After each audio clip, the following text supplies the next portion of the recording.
apakah dia karakteristik bahan-bahan yang boleh merentas plasma membran? Okey, yang pertama ialah lipid soluble substances.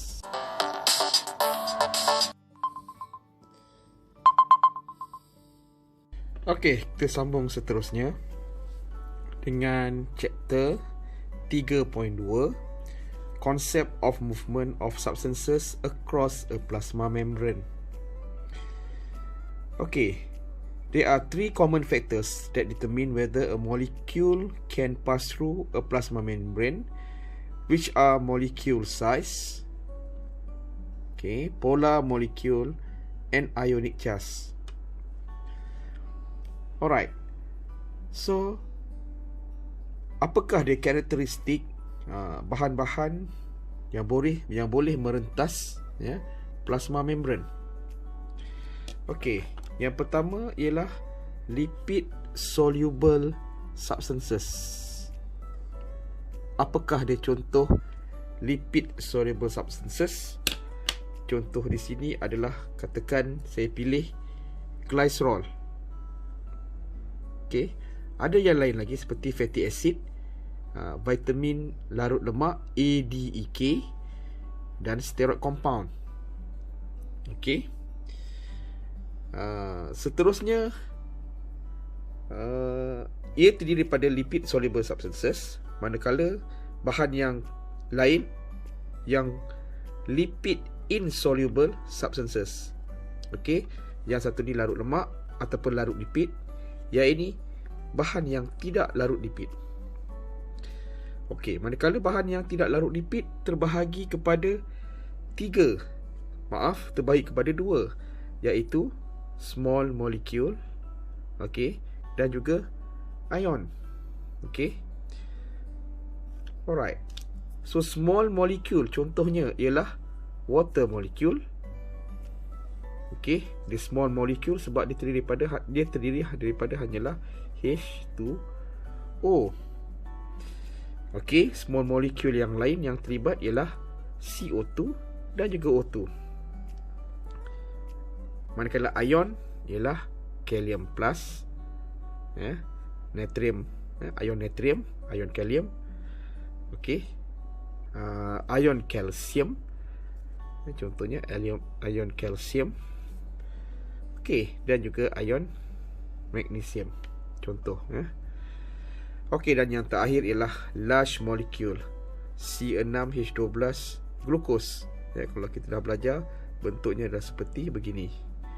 Dia ada berbentuk seperti ini. 1, 2, 3, 4, 5, ada 6 bucu. Ada C, ada 6 karbon yang membentuk kumpulan glukos, C6H12O6, so dia besar. Alright. So kita pergi daripada balik lipid soluble. Contohnya bahan seperti glycerol. Bahan glycerol ini dia adalah daripada lipid soluble molekul contohnya. Dia hanya merentas membran plasma itu secara terus. Contohnya bahan glycerol ini berada di luar sel, extracellular sel ini. Oleh kerana dia non-polar, maka dia boleh merentas begitu sahaja. So saya lukis contoh.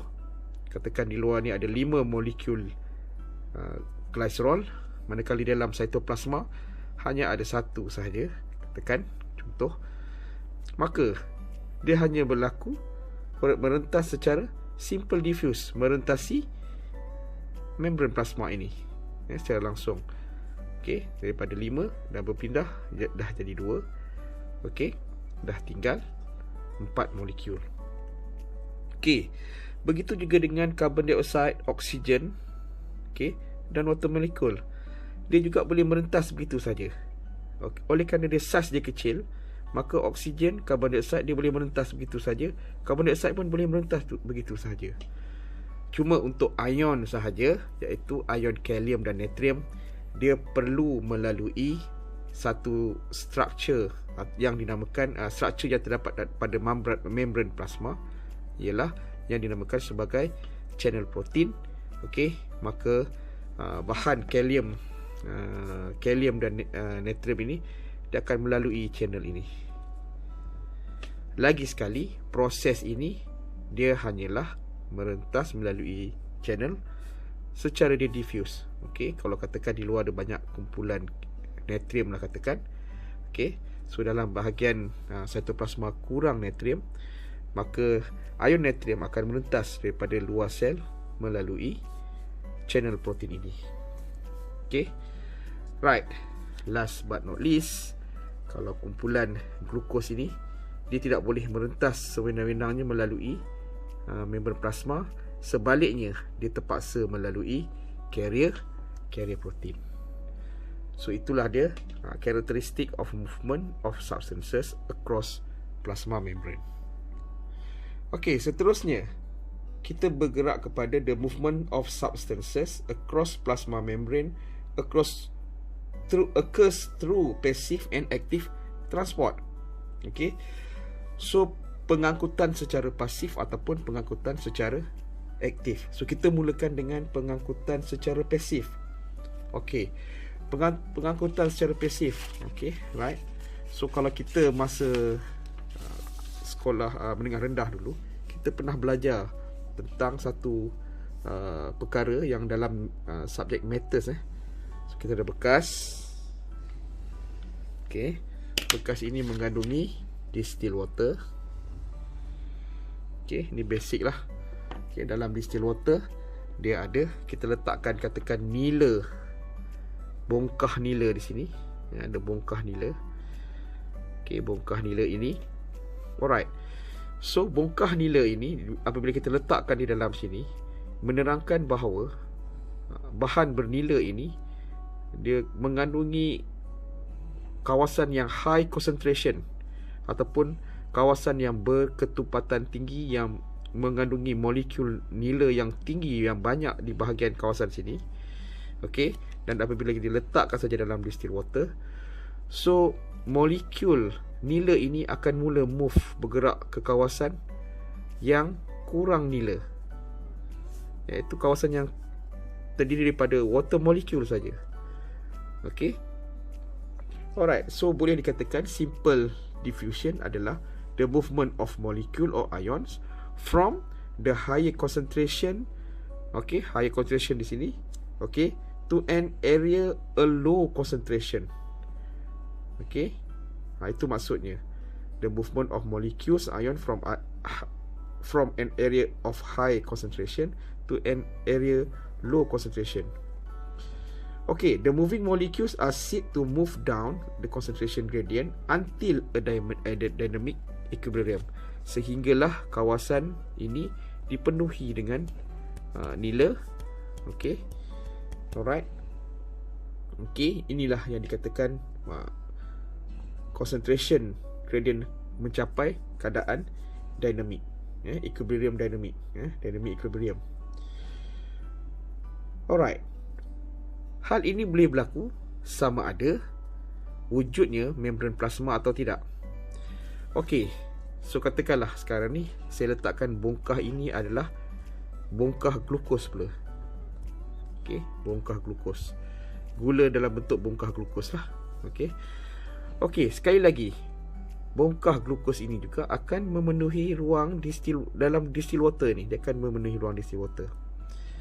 Okey, kenapa saya choose di glukos? Sebab glukos terlibat dalam pergerakan merentas membran plasma pada sel human being.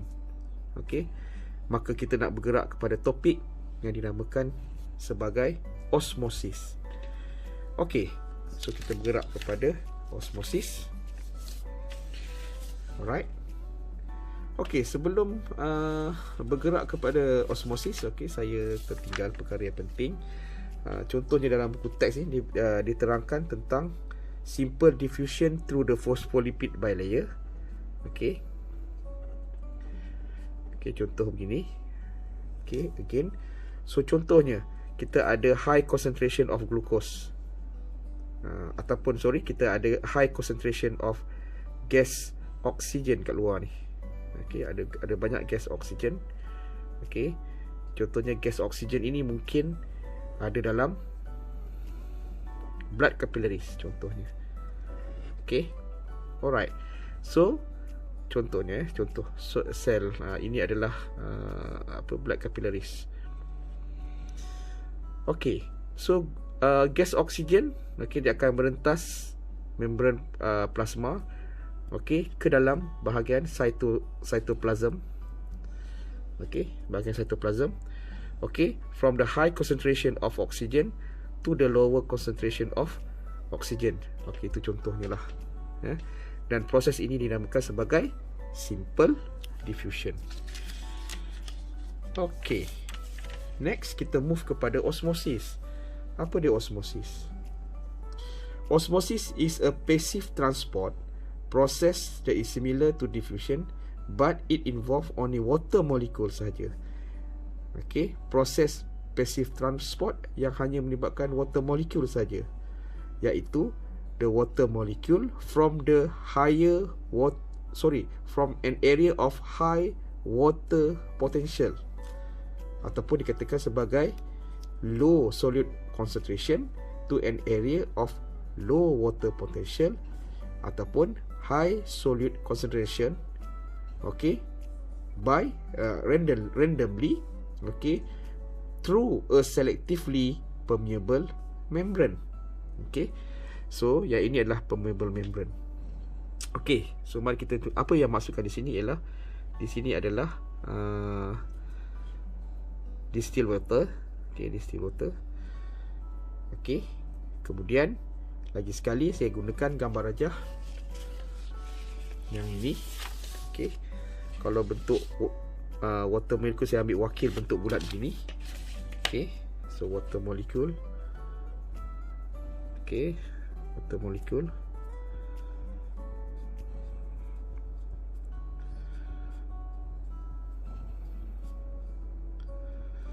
Okay, kedua belah bahagian.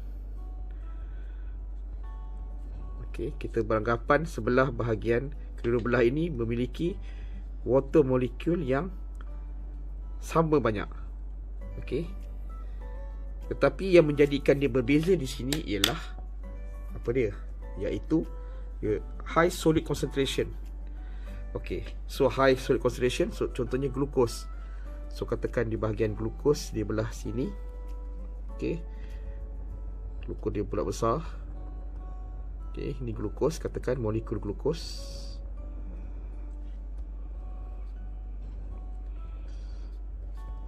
Okay, alright, di sebelah ini molekul glukos.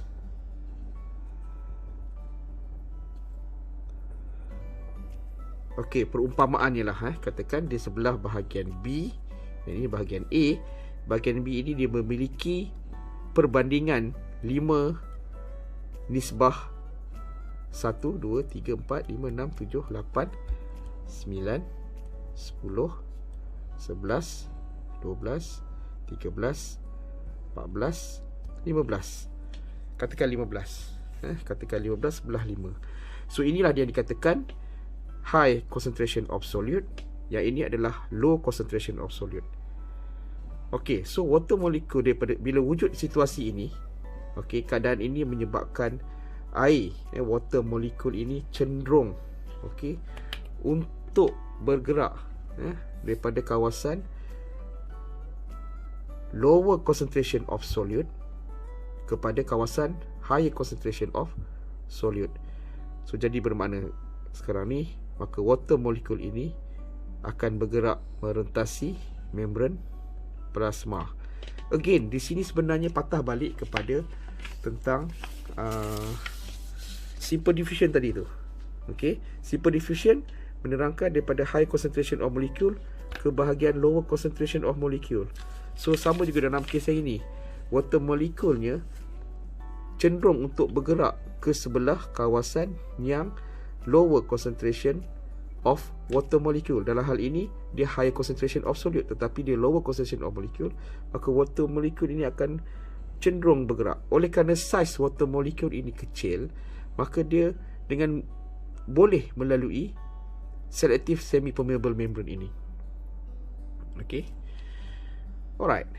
So begitulah dia akan bergerak berorientasi semi permeable ini. Persoalannya sekarang ni, adakah glukos ini tak ada nak bergerak ke sini atau tidak? Daripada A ke B, adakah glukos nak bergerak? Pasti dia nak bergerak. Dia ada kecenderungan sebab memang jumlah glukos di sini lebih tinggi daripada bahagian belah sini. Kandungan glukos di bahagian A lebih tinggi daripada bahagian B. So glukos ini pun sebenarnya cenderung untuk bergerak ke bahagian B daripada A ke B. Tetapi malangnya saiz dia terlampau besar, dia tersekat di sini. So dia tidak boleh. Yang hanya boleh adalah water molekul sahaja yang boleh merentas daripada B ke A. So justru bila air dah bergerak, okey, bila water molecule dah bergerak dengan banyaknya ke kawasan sini, sudah pastinya nanti aras air di bahagian sini akan lebih tinggi berbanding daripada di sebelah B. Okey, so di sebelah A, okey, akan memiliki lebih tinggi daripada di sebelah bahagian B. Okey, so itulah osmosis. Alright, saya akan sambung tentang facilitated diffusion dan juga active transport dalam kelas akan datang. Alright.